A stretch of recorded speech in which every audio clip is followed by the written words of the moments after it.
You've seen him on the Jenny Jones Show. You've heard him on Shade 45. We've got the one and only Jude joined us on the line today. How you doing, Jude? I'm quite well, sir. How are you doing? Man, always doing good, always doing good. Now, thank you so much for coming on the show today, man.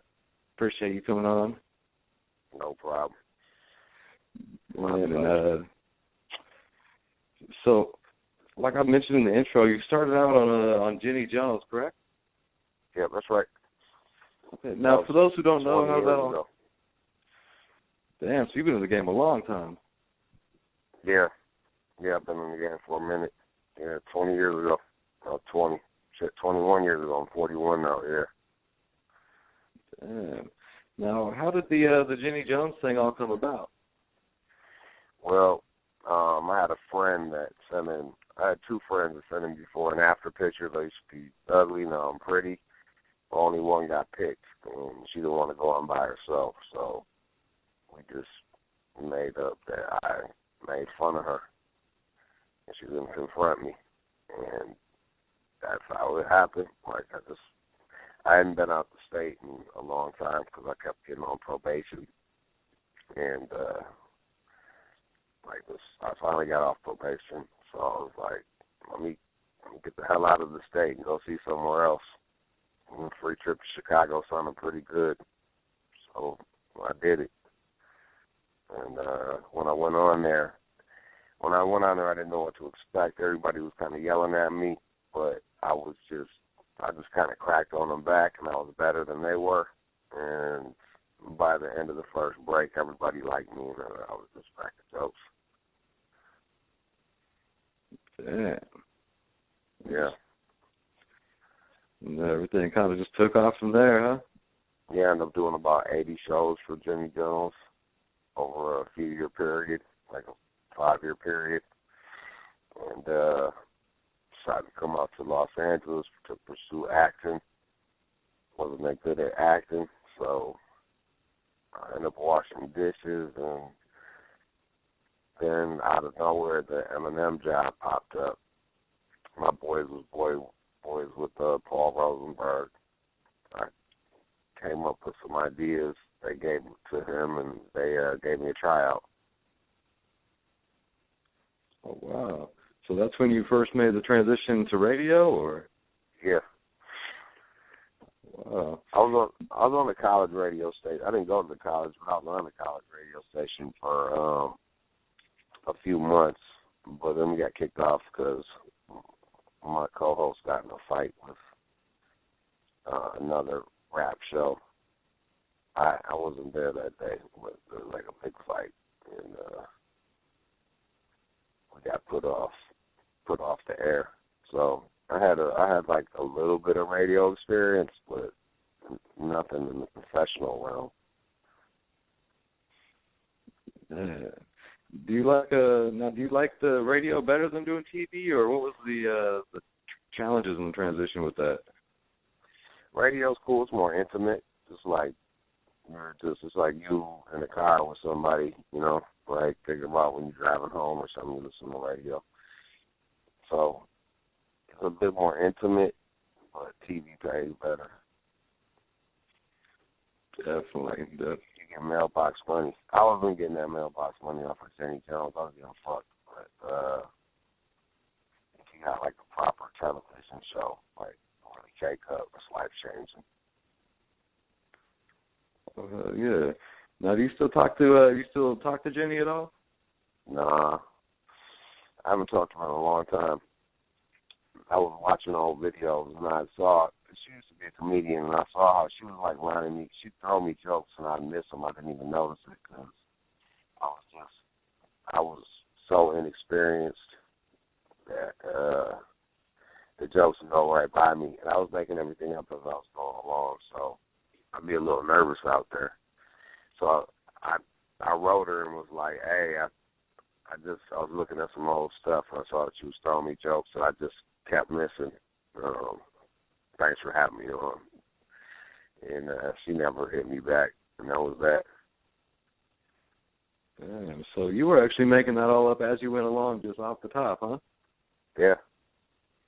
Yeah. Just freestyling. I look at them and I come up with like 3 or 4 jokes for each person. Damn, you were actually doing hella good for being off the dome too. Like I never realized that. Yeah.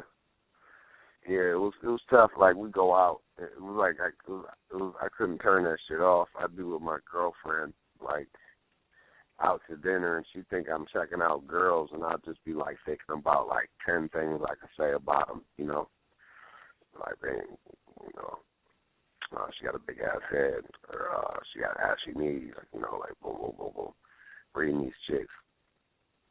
The girl be like, "What are you staring at that girl for?" I'm like, just no reason, just coming up with shit to say. She'll never believe me. Man, I do that same shit on Instagram though, so I totally get it. Yeah.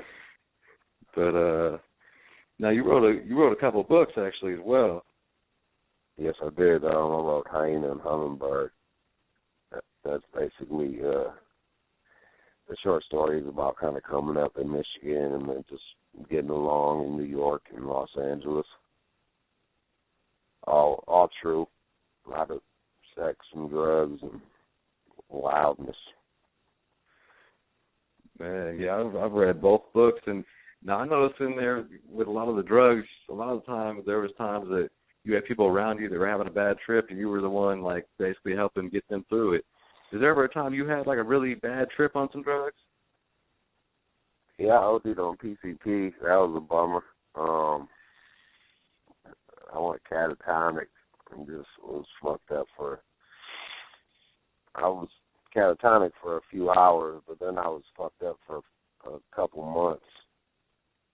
And that was the last time I did PCP. It was weird. I'd walk and my eyes couldn't keep up with my brain. It would be like, my eyes would be like one step behind my brain. It was kind of crazy. When I was going up, my eyes was going down, and vice versa. And that shit, yeah, that put the fear of God in me, so I chilled out on that shit. Yeah, I didn't even know you could overdose on PCP like that. That's wow. Yeah, me neither. Or else I wouldn't have. Man, PCP, that's one of the original science drugs too. Like I hear you talk a lot about the science drugs, the G, things like that, man. Yeah. It's in the same family as ketamine. I like ketamine. I couldn't get it. There was a drought out here, so I just went and got some PCP instead. And it was dangerous because it was similar, so you feel like you know what you're doing, but it's different enough to really fuck you up, you know. I probably was a little too comfortable with it, and I shouldn't have been, just because I was so used to that ketamine. It felt like ketamine, but like kind of cracked out, not as smooth, more amped. I was like, oh, this is like K with coffee. And I just kept doing it, and then boom, done. Cooked myself. Damn. Now, are you getting into the cannabis thing at all now that it's legal out in California? I'm actually working on doing some cannabis shit in Michigan. I'm out of Pontiac, my hometown, so there's a group of gentlemen I'm doing it with, and I can't really come out with the name or anything yet. Once we get it up and running, and I can plug it. But yeah, I'm doing some shit. It's going to be a hyena strand and a hummingbird strand after the books. And yeah, so that's what I got going. Hell yeah! Now, I've noticed you got a lot of amazing guests that come on your show on Shade 45. When I was out there in LA, came down to see y'all. You had Steve Wilkos, some other people up in there. Who's been your like favorite guest that you've had so far? Bro, I can't even remember who I have and who I don't have. You know what I mean? Like, it's a revolving door, I guess. I did like Steve Wilk, though. That was kind of fun to talk to him because he and I worked in the same building in Chicago when I was doing Jenny Jones. Jerry Springer and Jenny Jones was right next to each other. I had a guy named David Goggins who was a Navy SEAL, and he had a very interesting story. He had a tough upbringing and just really turned his life around. He became like a Navy SEAL and a specialist from different armed forces. I like him. And then there's just regulars that aren't famous that come by the show that I have good chemistry with. Anna Akbari, she's a doctor. She and I tend to get along. So those, off the top of my head, those are it. Sure. But, yeah, and I like the crazies. I like talking to flat earthers and shit like that. Celebrities I don't really care that much about. And it's not like they tend to be the least interesting guests, most guarded, you know. So. Yeah, I heard one of your interviews with one of the flat Earth crazy people the other day. Actually, while I was in the car, the Mad Mike, the guy that shot him off in that rocket shit. Could you say that again? Broke up. You said what? I heard one of your interviews, speaking of the crazies and flat earthers, I heard your interview with Mad Mike, the guy who shot himself off in a rocket the other day. Oh, yeah, that made the best stuff. He was funny. I forgot about him. Yeah, he's a flat earther. Yeah, you run into a lot of that out there in L.A.? No, I don't. My friends are smart. I feel that. No, I don't really run into a lot of flat earthers.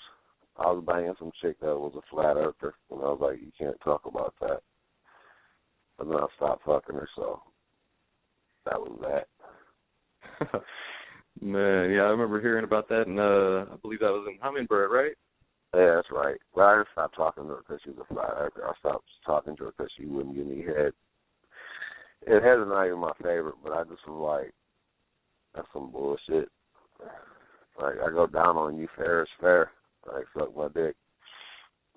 She wouldn't do it, so I was like, Man, these strong, independent women fucking up the game with that bullshit. Talk about they don't suck dick now. She was stupid. So, I don't know what her problem was. I thought it was stupid. I'm like, what? Why is your mouth so fuck? What you got the government throat? Like, fuck. Think you better than me? I was like, man, I'm good on you. You tight. And I pieced her out. So I ran into her at the bar, and she had bad breath, so there you go. See, that's one of the things I noticed about your book, too, is, and also on your Instagram, you a savage with these broads, man. I commend you for that. You think I'm savage with them? Yeah. Why? Just like how you were saying, how the broad wouldn't give head, you had to get rid of her. I'll see just on the Instagram the people that be on there hating. Yeah, I try not to get in the comment sections that much because I end up getting arguments. But every now and again, I'll click on it and see some shit, and I'm like, yeah, well, that's got to get taken care of. Because look, the only reason really why I got Instagram was to promote my books. So all that other shit is just, I don't want to deal with that noise. Especially, I got 300,000 followers. I ain't sold 300,000 books.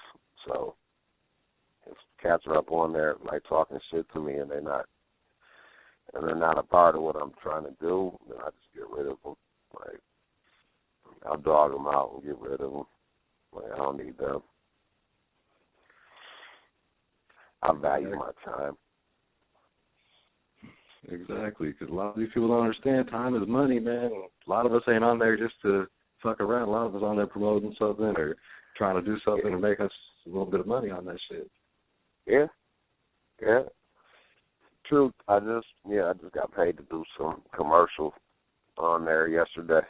People was like, "Oh, you selling out?" I'm like, "Bitch, what the fuck you think this is?" Like, think I just post memes for your entertainment. Like, that's where I get